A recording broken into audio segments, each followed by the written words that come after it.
بسم اللہ الرحمن الرحیم۔ السلام علیکم ناظرین، آپ دیکھ رہے ہیں پیر پنجال وائس۔ میں ہوں سرفراز ملک۔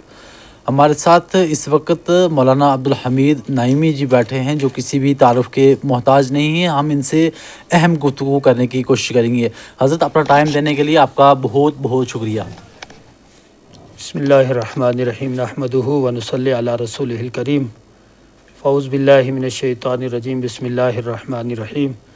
ان اللہ وملائکتہ یصلون علی النبی یا ایھا الذین آمنوا صلوا علیہ وسلموا تسلیما۔ اللہم صلی علی سیدنا محمد وعلی آل سیدنا محمد کما تحب وترضی بان تصلی علیہ صلاۃ وسلام علیک یا رسول اللہ۔ آپ کے تمام ناظرین کو ہماری طرف سے سلام پیش ہے، اور آپ کو بھی مبارکباد ہے کہ اس مصروف ترین زندگی میں جہاں بہت سارے شعبہ زندگی میں آپ کو کام کرنے کے لیے مواقع ہیں، وہیں پر آپ دینی پیغام بھی لوگوں تک پہنچانے کے لیے اپنا وقت نکالتے ہیں۔ اللہ تعالیٰ آپ کے اس کاروان میں اور آپ کے سننے والوں کے حال پر اللہ تعالیٰ رحم و کرم فرمائے۔ حضرت، اسلام میں بھیک مانگنا کیسا؟ کافی لوگ جو ہیں یہاں سے بیرون ملک جا کے بھیک مانگتے ہیں، یا کافی ایسے لوگ ہیں جو اس کے مستحق تو نہیں ہیں لیکن غیر کے آگے جو ہے ہاتھ پھیلاتے ہیں، تو کیا کہیں گے اس پہ آپ؟ جی، اس سے پہلے جماعت اہل سنت کے نائب صدر اور ہماری پونچھ کی مرکزی جامع مسجد پونچھ کے خطیب و امام شاہی امام قبلہ مفتی فاروق حسین مصباحی صاحب نے ایک جمعہ مفصل اس پر لوگوں کو آگاہی دی تھی۔ ہم ان کی ہر بار تائید کرتے ہیں، اور پھر جماعت اہل سنت کے جو ان کا آپ یہ کہیں کہ دوسرا ونگ ہے، اس نے بھی اس کی تائید کی ہے، اور وکیلوں نے بھی ان کے اس پر بات کی ہے، تو ہم ان کی بھی مکمل تائید کرتے ہوئے مزید اس میں چند باتیں عرض کرنا چاہتے ہیں کہ یہ سماج کا ایک المیہ ہے کہ ہر انسان کون کیا کر رہا ہے کسی کو اس بات کی پرواہ نہیں ہے۔ غیر ضروری طور پر جب کہ حاجت شدیدہ نہ ہو، اس حال میں بھی بندے کو اپنے رب سے ہی رجوع کرنا چاہیے، اور رب قادر ہے کہ ہماری حاجت کو پورا فرما دے گا۔ مگر بہت سارے لوگ بغیر کسی حاجت کے بھی بھیک مانگنے کو اپنا ایک پیشہ بنا لیتے ہیں، تو اس تعلق سے میں عرض کرتا چلوں کہ بھیک مانگنا بغیر کسی شرعی عذر کے یہ حرام ہے۔ رسول اللہ صلی اللہ علیہ وسلم نے ارشاد فرمایا کہ جو شخص کہ بغیر حاجت شرعیہ کے بھیک مانگتا ہے، غیر ضروری اس کا کام چل سکتا ہے یا وہ خود کام کر سکتا ہے یا دوسرے ذرائع سے روزی کما سکتا ہے، مگر وہ بھیک کو پیشہ بناتا ہے، تو قیامت کے دن وہ شخص اس طرح آئے گا کہ اس کے جسم پر گوشت کی ایک بوٹی بھی نہیں ہوگی۔ اور پھر حضور نے یہ بھی فرمایا کہ ید العلیٰ خیر من ید السفلیٰ، کہ لینے والے ہاتھ سے دینے والا ہاتھ بہتر ہے۔ یعنی ہمیں مانگنے سے منع کیا کہ ہمیں ہمیشہ ید علیٰ رکھنا چاہیے، دینے والا ہاتھ رکھنا چاہیے۔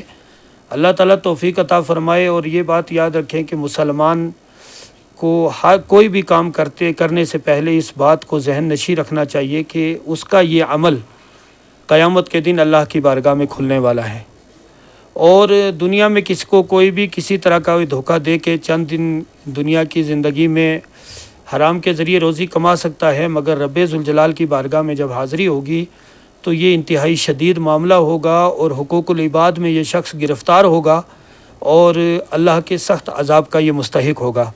اس لیے آخرت کی فکر جس کے دل میں ہوگی وہ اس طرح کا گھنونا پیشہ اختیار نہیں کرے گا۔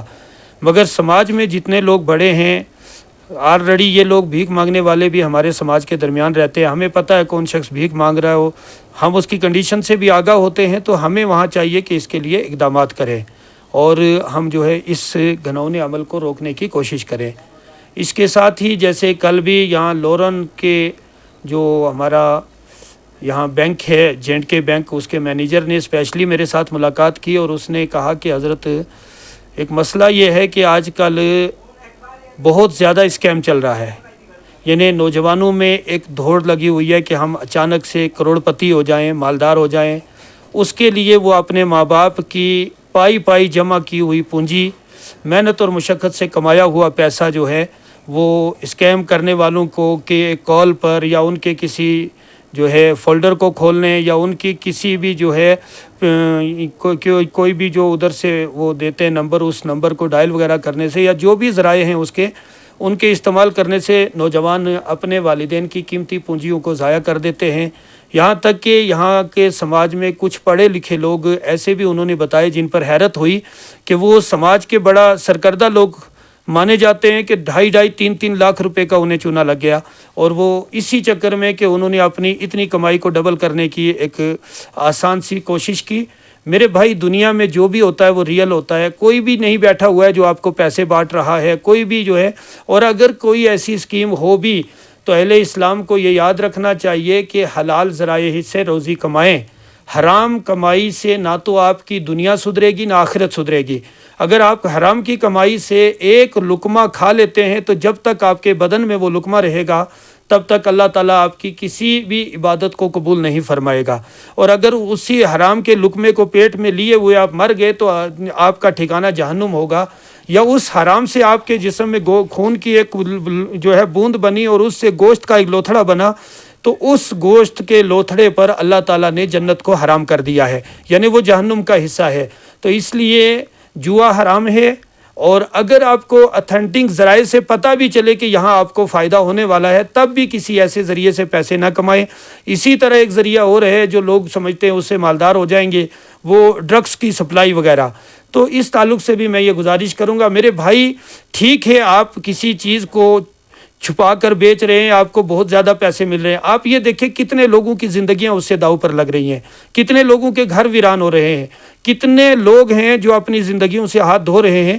کل قیامت کے دن ان سب کے اس جرم میں آپ برابر کے شریک نہیں بلکہ آپ اس کے ذمہ دار ہوں گے، اور اللہ کی بارگاہ میں آپ اس کے جو ہے اس کی پکڑ سے نہیں بچ سکیں گے. اسلام میں کسی بھی حرام شے کی تجارت جائز نہیں ہے. اسی طرح اسلام کے اندر کسی طرح بھی بلا وجہ بھیک مانگنے کی اجازت نہیں ہے. اسی طرح اسلام کے اندر جوا قطعاً حرام ہے. حضرت، جو سوشل میڈیا پہ آج جو ہے مسلمان لڑکیاں ڈانس کرتی ہوئی نظر آ رہی ہیں، ان کے والدین کے لیے کیا میسج رہے گا آپ کو؟ جو بے حیائی جو ہے سوشل میڈیا کے ذریعے غیر مسلم جو ہے پھیلا رہے ہیں. اب تو مسلمان بہت سی لڑکیاں ہیں یا کہ بہت سے ایسے کلچر ہوتے ہیں اسکولوں میں جو کلچر پروگرام کیے جاتے ہیں ان میں دیکھا جاتا ہے 26 جنوری کے موقع پہ 15 اگست کے موقع پہ جو ہے بچیوں سے ڈانس کروایا جاتا ہے. تو اس حوالے سے آپ کیا کہیں گے؟ اللہ کے رسول صلی اللہ علیہ وسلم نے ارشاد فرمایا، کلکم رائن و مسئول عن رعیتہ، تم میں سے ہر ایک حاکم ہے اور قیامت کے دن اس کی رعایا کے بارے میں سوال کیا جائے گا. اسلام کسی بھی بے حیائی کے کام اور گناہ کی دعوت دینے والے کاموں سے روکتا ہے. اور یہ ایک اصول یاد رکھیں، حضرت علی رضی اللہ تعالیٰ عنہ سے روایت ہے، حضور نے فرمایا کہ علی جب تمہاری پہلی نظر پڑے تو تم اپنی نظر کو پھیر لو. یعنی اگر کہیں تم کسی اجنبی عورت کو پہلی نظر سے دیکھ لو تو تمہیں چاہیے کہ فوراً اپنی نظروں کو پھیر لو، اور اگر دوسری نظر ہم دیکھتے ہیں تو یہ گناہ ہے. اور دوسری بات یہ کہ یہ آپ جو ہے براہ راست دیکھیں کسی کو، ڈانس کی پارٹی میں شریک ہوں براہ راست اس میں بیٹھیں تب بھی گناہ ہے.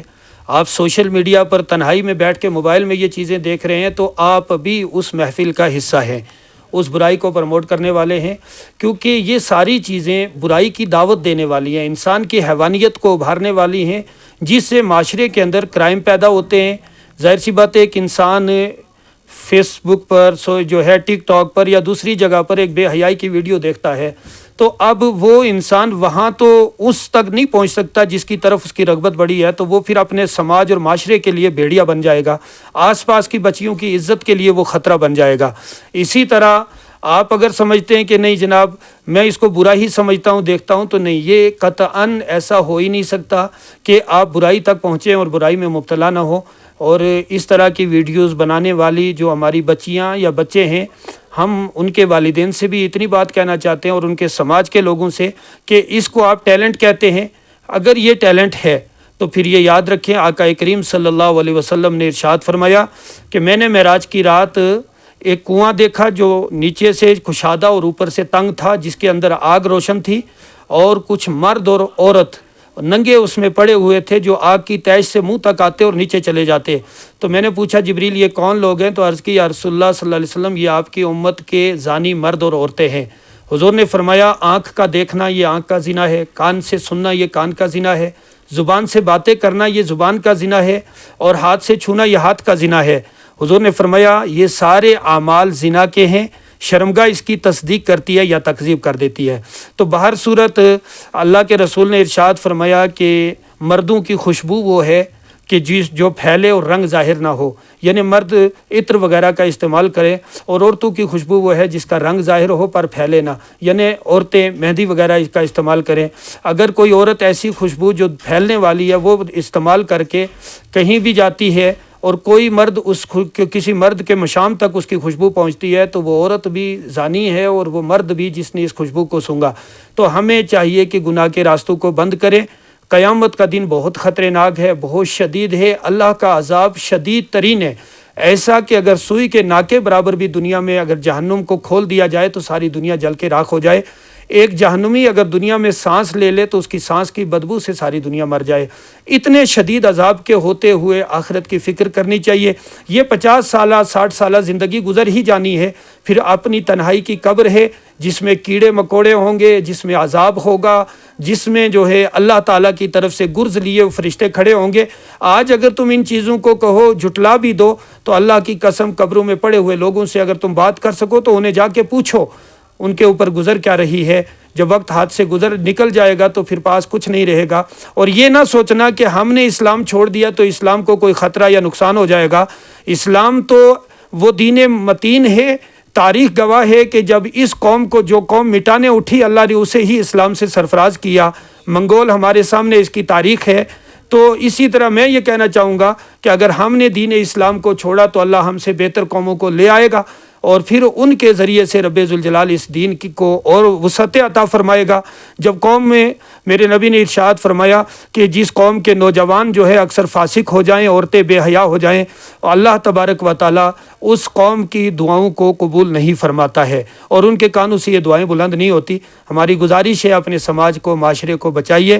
اور میں صرف مسلمانوں سے نہیں بلکہ تمام اپنے ملک کے باشندوں سے یہ کہنا چاہوں گا کہ ڈرگس انسانیت کا قاتل ہے، جوا انسانیت کی بربادی کا باعث ہے. اسی طرح جو ہے وہ کوئی بھی کسی کو دھوکہ دینا یہ کبھی بھی جو ہے اچھا نہیں ہو سکتا، مذموم ہے. ہمیں ان اعمال سے بچنا چاہیے، ان کاموں سے بچنا چاہیے. خیرکم خیر لاہلی، اپنے گھر والوں کے ساتھ اچھائی کیجیے کہ حضور نے فرمایا تم میں سے بہتر ہے وہ ہے جو اپنے گھر والوں کے ساتھ اچھا ہے. آج ہم گھر والوں کو ٹائم نہیں دے رہے ہیں، سوشل میڈیا پر لگے ہیں، موبائل پر اپنی زندگیاں خراب کر رہے ہیں. اور فرمایا خیر الناس من ینفع الناس، لوگوں میں سب سے بہتر وہ ہے جو لوگوں کو نفع پہنچائے. اللہ ہم سب کو ایک دوسرے کے لیے نفع بخش فرمائے اور اللہ تعالی ہم سب کو ایک دوسرے کی ایذا سے محفوظ فرمائے. بہت بہت شکریہ. مزید اپڈیٹ کے لیے آپ دیکھتے رہیے پیر پنجال وائس. دیجیے اجازت سرفراز ملک کو. اللہ حافظ.